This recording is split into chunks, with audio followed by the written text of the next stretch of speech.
Hello, it's Andrea, and I want to take you on a tour of a very big cultural change, I think, in Great Britain. So let me dive into it right away. I'm not thrilled with this cultural change. It's something we've all seen, but this is a microcosm.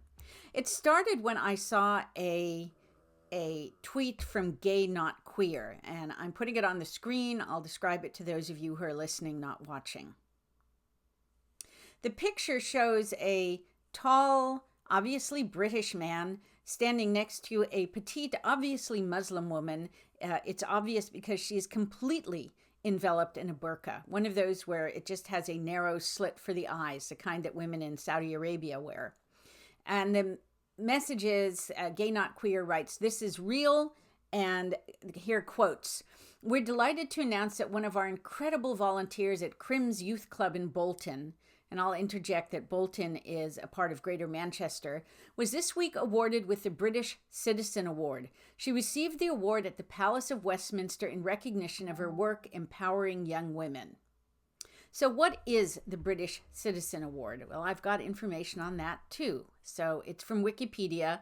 I'll quote just a little bit of it. The British Citizen Award is a recognition program, the People's Honours, which is held biannually in the United Kingdom for individuals doing extraordinary work in their local community. The People's Honours were founded in September 2012. It goes on to say that it's an official program with awards hosted at the Palace of Westminster, and so blah, blah, blah, blah, blah. I was curious about this particular award and what is this Krimmz Girls Society, so I went and investigated that too. Let me fill you in on that as well. From Asian Image, and remember in the UK, Asian means Southeast Asian Muslim. It's famous Pakistani man. It does not refer to Far East Asian like China. Bolton pair to receive honors at Palace of Westminster is the headline. Two Bolton community champions who have transformed the lives of hundreds of local people are set to be honored at the Palace of Westminster later this month. I'll skip over the first honoree and get to the second. Also being recognized is Khadija Patel, founder of Krimmz Girls Youth Club, whose work has empowered hundreds of young women across Bolton through sport and physical activity. There is a photo of her which tells you that she has brown eyes because the rest of her is hidden by an all-enveloping burqa, and it continues, Khadija has created a safe and inclusive environment where girls from a wide range of backgrounds can build confidence, develop leadership skills, and form lasting friendships. Her programs promote teamwork, resilience, and healthy lifestyles while encouraging education, well-being, and personal development. Through her work, she has also helped break down cultural barriers, promote equality, and strengthen community cohesion. That all sounds very nice, but what does it mean in practice, and what does it tell us about the forces in Britain today that see this woman completely enveloped in a burqa travel to the Palace of Westminster to receive an award? You're going to lose sight of my face for a while now as I take you through my internet journey to find out a little bit more about all of this. This journey starts at the Krimmz webpage, and it's not a well-designed webpage, but it's okay. It says welcome to Krimmz. Because of the way I narrowed my screen for this video, you can't see there's scribbled writing under. It's not a code. It's just says welcome to Krimmz. Girls do great things today. You see photos flashing by, and it's got at the top, it says the King's Award for Voluntary Service. So it's a recognized place. What do they do at Krimmz? And that's where we learn that they do archery, swimming, football, cricket, tennis, cycling. So young women get to engage in physical activities. They do volunteering. There are photos of what's happening where you see young women, many of them wearing hijabs, doing activities. If you're looking at the screen, you see a photo of the honorees, the two honorees standing together. There's a tall black man in a tuxedo and a shadow in a burqa, which is presumably Miss Patel. and their bike rides. So it all looks very nice and community friendly. Lots of hijabs, lots of head covering. If I take us to about, you see pictures of young women modestly dressed. It explains that Krimmz Youth Club is a community-led organization based in Bolton, UK, dedicated to supporting the development, well-being, and empowerment of young people with a focus on girls from ethnically diverse and underrepresented backgrounds. I can tell you, having looked at the photo, that this is not diverse in the sense that there are girls from all sorts of races and backgrounds. It's diverse in that they are all clearly Muslim girls. There are no black girls, there are no white girls there. So it goes on with all the nice things about the nice things they do. They advertise, we mix fun, creativity, and learning to help you build confidence, smash your goals, and get ready for the future. And then they have activities, nice activities, cricket, netball, horse riding, dough, women and girls sewing, skiing, cake decorating. It actually looks like fun. But what sort of pulled me up a little was the one called Colors of Courage. Now, whenever you hear courage in association with something Islamic, it usually means let's kill Israel. So, of course, I was interested. So I went over to the Colors of Courage webpage and I saw a few photos there. And what I saw is that they are doing pictures, and I can't scroll further down, but they're doing pictures of the Dome of the Rock, which is not in a Muslim country, that is in Israel. In any event, there sits the Dome of the Rock. The Jews have been meticulous in protecting the Dome of the Rock and making it available to Islamic worshipers. But despite that, the Muslims are obsessed with it as a symbol of the horrors of Jewish occupation. So the fact that this Colors of Courage thing seemed to have the girls painting the Dome of the Rock, hey, it triggered me. So I did some more research. And what I wanted to find out was what Krimmz stands for, and what this Colors of Courage thing was. Nobody really knows at ChatGPT what Krimmz stands for. That's what I'm scrolling through here, is ChatGPT. But it does have information about the workshop, and it was jointly presented by Krimmz and a charity called Mercy to Humanity, with an art instructor named, it was a woman, Art by Kulsum. So I was interested in that, and I said, tell me more about the organization Mercy to Humanity and about Kulsum. And so Mercy to Humanity is a registered Islamic charity in England and Wales. Its purpose is to advance Islam, relieve poverty, financial hardship, and suffering, including among widows, orphans, refugees, and disaster victims, advancing education for poor and underprivileged. So it sounds exactly like any other religious charity. It's there to support the faith and the faithful, and to help the poor, the needy, the people in various activities. There is a huge amount of money. For the financial year ending August 31st, 2025, it had an income of £6.10 million and an expenditure of £6.21 million, charitable expenditure of £4.88 million, fundraising and related expenditures of £1.33 million, 14 employees, 3 trustees, 10 volunteers.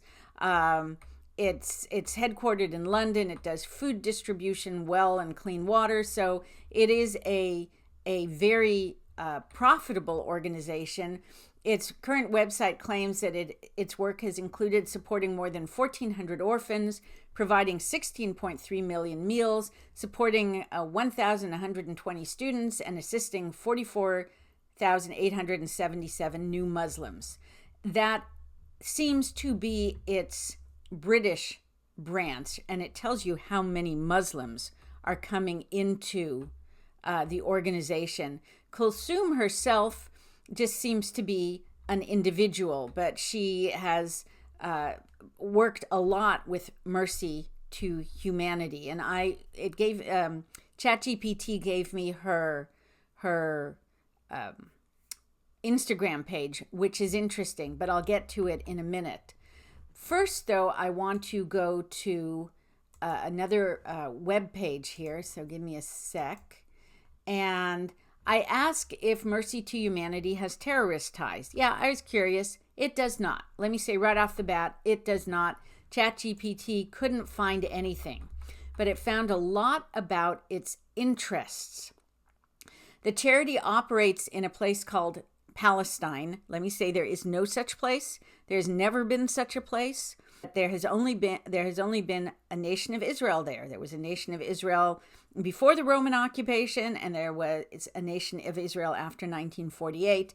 Anyway, according to ChatGPT, it operates in a place called Palestine, as well as in known nations called Lebanon, Yemen, the Kashmir, which is not a nation, it's a region of India, and several other sensitive regions, and it raises money for Gaza projects, including food assistance, orphans, and a bread factory. So again, my little antenna are going up. So how does it characterize all of its food activities? It is somewhat opaque in how it gets all the aid to places like Gaza. And what was much more interesting was when I asked how it approaches the subject of Israel. It's opaque there too. It doesn't ever mention Israel. However, it refers to a place called occupied Palestine.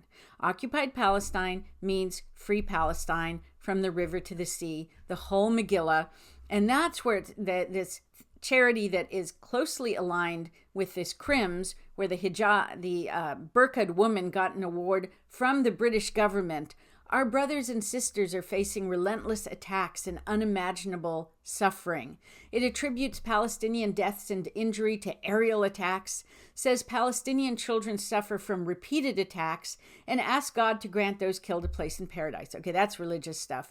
The page identifies Israel only indirectly through the terms occupied Palestine and attacks on Gaza. It does not explain that the Gaza war began immediately after the Hamas-led assault of October 7, 2023. Good for ChatGPT for being balanced about that.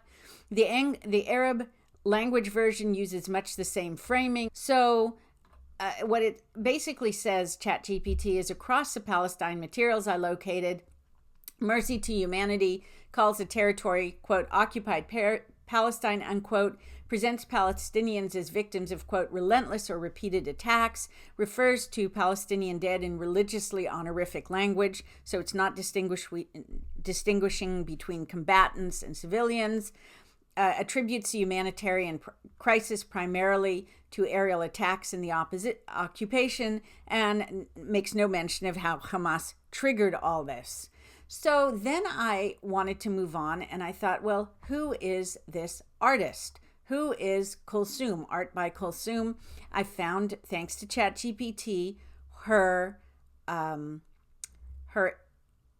Instagram page. And one of the things you can see on the top row center is her art book. It's clearly what she taught the children at Colors of Courage. And what you see is the Dome of the Rock in Jerusalem, fronted by a watermelon. The watermelon is the symbol of Hamas and Gaza, and the whole from the river to the sea, Palestine shall be free, which is a call for the genocide of the Jews and the destruction of Israel.